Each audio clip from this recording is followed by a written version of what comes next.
Dear friends, do you feel lonely? Raise your hand if you do. Well, you see, you are lonely, but you are not alone for being lonely, right? Have you ever had a night when you watched the sky with millions of stars overhead? You suddenly feel an absolute loneliness and being alone. Because as humans, we might not be able to find our cousins from the outer space. Dear friends, this is the loneliness I'm going to talk about today. In the past century, E.T. was the popular theme across all works, from the fiction novels like The Stranger in the Strange Land to the space movies like Star Wars. The fantasies made us all believe that life was not alone. The Earth was just one of the lucky planets to host it.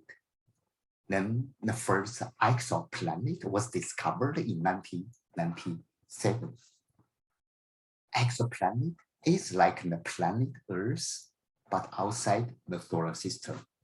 We have found life on Earth, so we might find life as well at one of the exoplanets. This thought has fueled the imagination of the scientists. They dived into the atmosphere around the exoplanets, looking for the hints of microbes. Microbe is the essential form of life. They look like the ugly worms, but they are the cutest in the scientists' eyes. So far, we haven't found any microbe in outer space, but some scientists have started to talk about the encounter with our neighbors from outer space. Stephen Hawking warned us, if it is called, do not answer. Well, will we ever receive this kind of call? As biologist Thomas Huxley said, the great tragedy of science is the slaying of the beautiful hypothesis by an ugly fact. Well, it turns out there are two ugly facts about meeting our neighbors from the space. First one, the life evolution is extremely difficult to begin with. Scientists have focused on abiogenesis, where life is formed by long-living substances like rocks and water.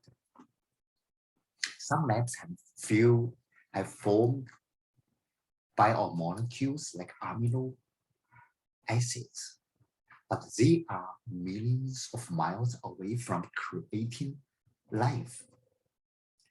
You see, the very first step of life evolution, or the genesis, is not easy at all. The second fact, the interstellar travel is practically impossible. Genesis has happened once on Earth when life was created, right?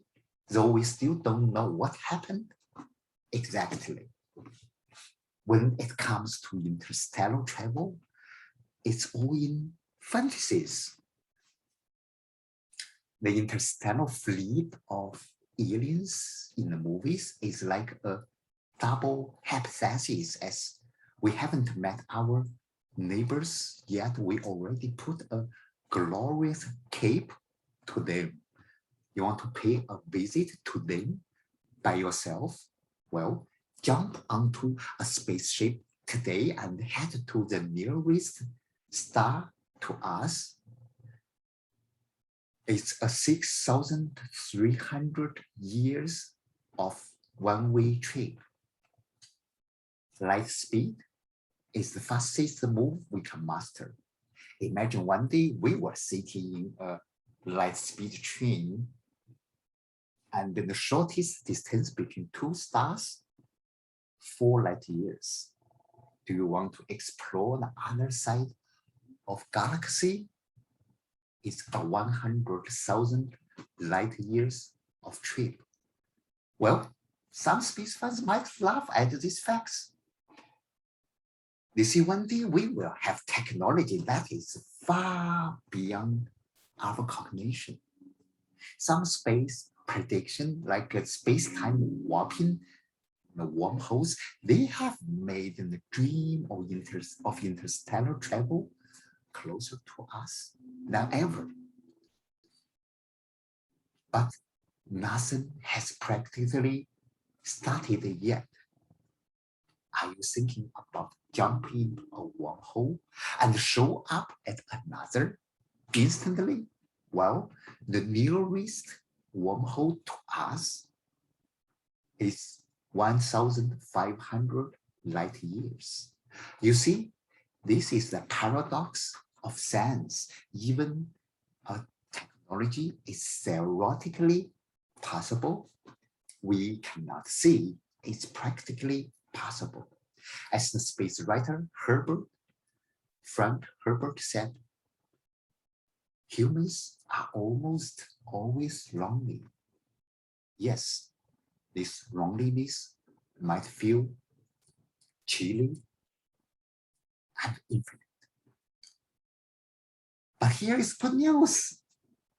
You can't be lonelier than anyone else, right? We are all the lonely souls that happen to live on this lonely planet.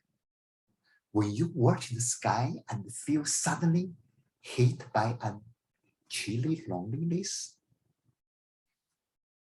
you may want to look down at the earth under your feet. Did you hear it?